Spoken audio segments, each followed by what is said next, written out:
Selamat malam Sobat Investor, berjumpa lagi dengan saya M. Faizal, redaktur pelaksana idxchannel.com di program Top 5 IDX Channel yang mengulas berita-berita terpopuler yang tersaji di IDX Channel. Pasar modal Indonesia pada pekan ini menunjukkan geliat saham emiten besar dengan aksi korporasi yang agresif.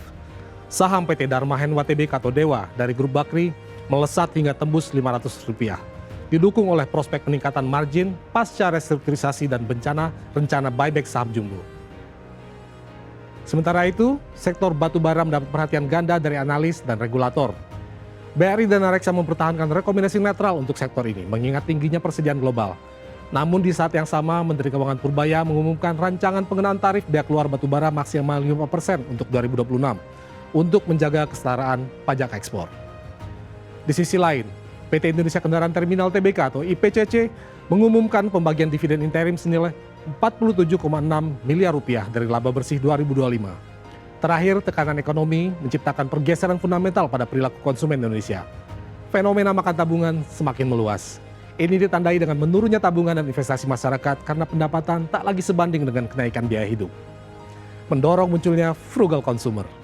Kami sudah merangkum berita-berita terpopuler tersebut untuk Anda Sobat Investor. Berikut Top 5 IDX Channel.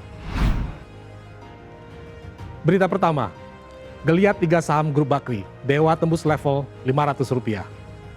Saham emiten Grup Bakri PT Dharma Henwa Tbk atau Dewa menggeliat kuat hingga melambung 11,35% ke Rp510 per unit dengan nilai transaksi jumbo Rp1,17 triliun pada awal pekan ini. Hingga Senin lalu Dewa telah naik 47% dalam sebulan dan terbang 355% sepanjang tahun 2025. Geliat ini terjadi setelah perseroan dinilai memasuki kondisi lebih solid pasca restrukturisasi besar, termasuk konversi utang dan pinjaman sindikasi baru yang secara signifikan menurunkan leverage.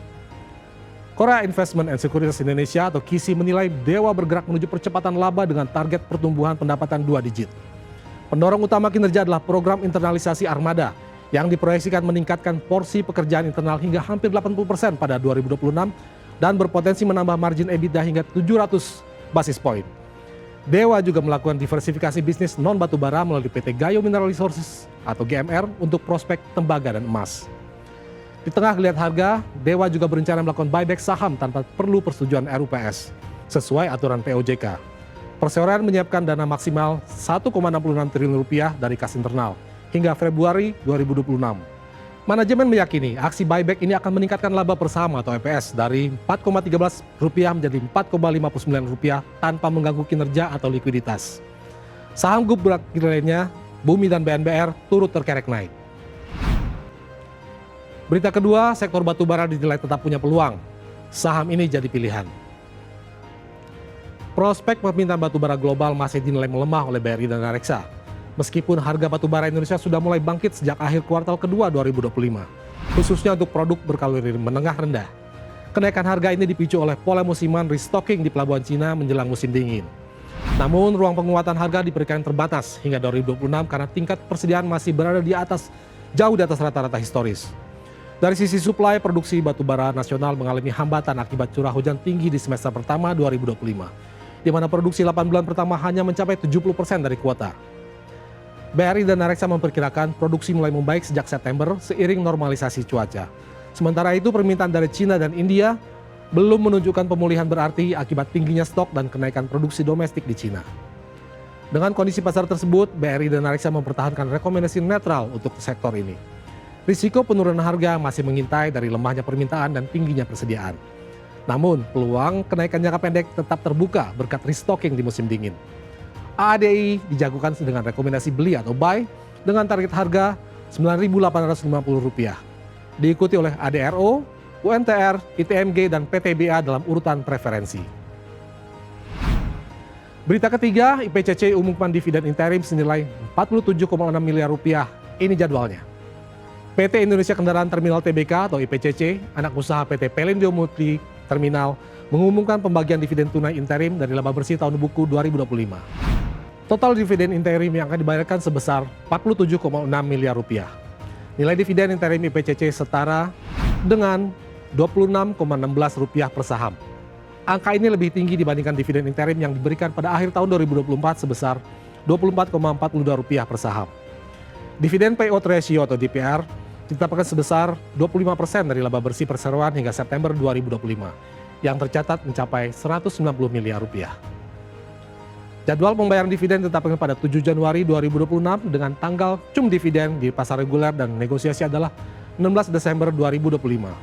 Harga saham IPCC pada pembukaan perdagangan hari ini bertengger di level Rp1.370, mencerminkan dividen yield sebesar 1,92%. Berita keempat, Purbaya kenakan tarif bea keluar batubara di 2026 maksimal 5%.